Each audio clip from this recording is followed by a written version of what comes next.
పరిస్థితి ఉంది. ఏపీ మంత్రిమండలి ఇప్పుడు సమావేశం కాబోతోంది కాబట్టి దీనికి సంబంధించిన ప్రస్తావన ఉంటుంది.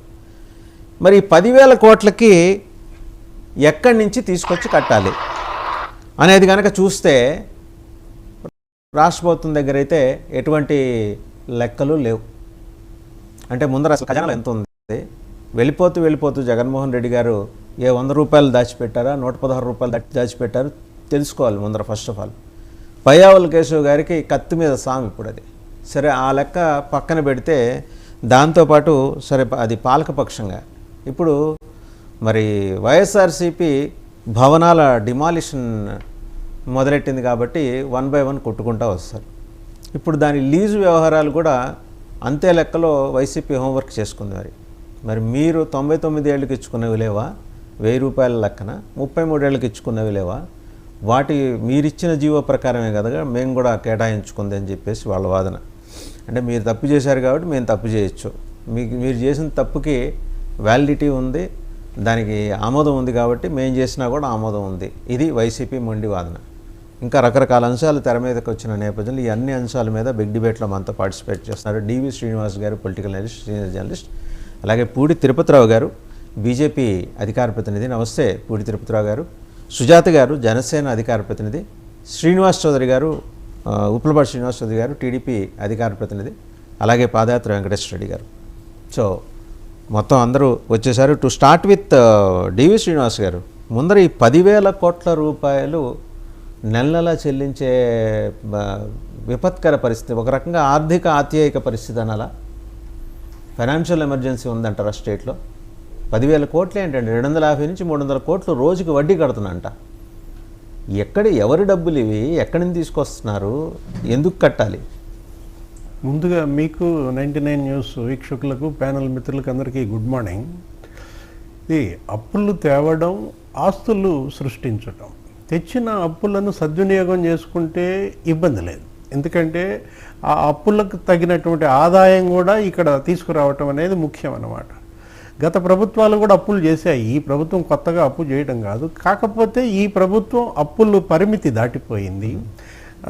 ఆదివారాలు తప్ప ఇక అన్ని రోజులు అప్పులు తెచ్చినట్టుగా మనం చూసాం. ఏదో పండగ రోజులు, సెలవు దినాలు తప్ప 365 రోజుల్లో 330 రోజులు పైగా అప్పు తెచ్చినటువంటి దృష్టాంతాలు గత 5 ఏళ్లలో చాలా ఉన్నాయన్నమాట. అసలు మంగళవారం అంటేనే అప్పుల వారంగా అదొక చెడ్డ పేరు కూడా తీసుకొచ్చిన దీంట్లో ఇప్పుడు తెచ్చిన అప్పులతో వీళ్ళు ఆస్తుల కల్పన ఎలా చేశారు? ప్రాజెక్టులు నిర్మిస్తే నో ప్రాబ్లం, ఇరిగేషన్ ప్రాజెక్టులు కానీ, రాజధాని నిర్మాణం కానీ ఏది కట్టుబడి లేకుండా తెచ్చిన అప్పులు తెచ్చినట్టుగా పప్పు బెల్లాల్లాగా పంచిపెట్టేశారు. సరే, ఆ పంచిపెట్టంగా మిగతా దాంతో అన్న ఏమన్నా జరిగిందా అంటే సిబ్బంది జీతాలు కూడా మరి ఎప్పుడు మనం చూసాం, 1వ తారీఖు ఇచ్చినటువంటి దాఖలాలు లేవు. ఉద్యోగుల జీతాలు అదే కదా తీవ్ర వ్యతిరేకత ఉద్యోగుల్లో, పింఛనీర్లలో. 15వ తారీఖు దాకా జీతాలు పడని పరిస్థితి, ఒక క్రమశిక్షణ లేకుండా పోయింది. మీరు అన్నట్టు ఆర్థిక అత్యవసర పరిస్థితి, ఫిస్కల్ ఎమర్జెన్సీ దిశగా ఆంధ్రప్రదేశ్ నడుస్తుంది అనేది ఆర్థిక క్రమశిక్షణ పాటించకపోవటమే ప్రధానమైనటువంటి లోపము, ఫెయిల్యూర్ అన్నమాట. ఏది బుగ్గన రాజేంద్రనాథ్ రెడ్డి గారు గత మాజీ ఆర్థిక మంత్రి ఇక ఢిల్లీలోనే ఆయన నిర్మలా సీతారామన్ గారితో కలవటం రావటం. మరి కొత్త ఆర్థిక మంత్రి పయ్యావుల కేశవ్ గారికి కత్తి మీద సాము. నిన్న వెళ్ళినట్టున్నారు జిఎస్టీ, ఆయన కూడా క్యాంప్ ఆఫీస్ అక్కడ పెట్టుకోవాల్సింది ఢిల్లీలో. తప్పదు, ఎందుకంటే పాత సాంప్రదాయాన్ని కొనసాగించడమే. ఒకటి, కేంద్రం కూడా ఆంధ్రప్రదేశ్ని ప్రత్యేకంగా చూడాల్సిన అవసరం ఉంది. 16,000 కోట్ల లోటులో ఈ రాష్ట్రం ఏర్పడింది. ఆ లోటు భర్తీ చేయడంలో 5 ఏళ్ల చంద్రబాబు ప్రభుత్వం కొంత ప్రయత్నం జరిగింది. జగన్మోహన్ రెడ్డి ప్రభుత్వం 5 ఏళ్ల పరిపాలన చూసిన దీంట్లో ఫిస్కల్ డెఫిసిట్ ఇప్పుడు 3 రెట్లు పెరిగింది. ఏది అప్పుడు ఉన్నటువంటి ఆ 16,000 కోట్ల లోటు ఆర్థిక లోటు కాకుండా ఇప్పుడు 50,000 కోట్ల లోటు తరుముతోందన్నమాట. వీటన్నిటి మీద కూడా ఒక ఎమర్జెన్సీ మీరు అన్నట్టుగా తీసుకురాకపోతే, ఏది ఖర్చులను కనుక క్రమబద్ధీకరించకపోతే దుబారా ఖర్చులు మరీ ముఖ్యంగా ఏది చాలా వృధా వినియోగం జరిగిన నేపథ్యంలో ముందు ప్రభుత్వ దుబారా ఖర్చులను అడ్డుకోవాలి. నెక్స్ట్ అసెట్స్ క్రియేషన్ జరగాలి. పేదల సంక్షేమ పథకాలను కొనసాగిస్తూనే వాటిని మరీ వేలం వెర్రిగా విచ్చలవిడిగా చేయకుండా అర్హులకే ప్రభుత్వ సంక్షేమం అందేలాగా, అనర్హులకు కోత పడేలాగా, ఇటు ఇరిగేషన్ ప్రాజెక్టులు కూడా త్వరితగతిన పూర్తి చేస్తే తప్ప ఆంధ్రప్రదేశ్ బయటపడే అవకాశం లేదు. పోలవరం సహా ఇరిగేషన్ ప్రాజెక్టుల నిర్మాణాన్ని యుద్ధ ప్రాతిపదికన చేపట్టాలా. నిన్న కేశవ్ గారు కూడా ఏదో 15,000 కోట్లు అడిగారనో ఏదో వచ్చింది.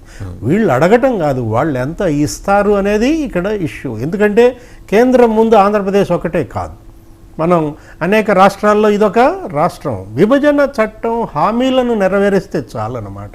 కొంతమేరకు ఒడ్డున పడే అవకాశం ఉంది.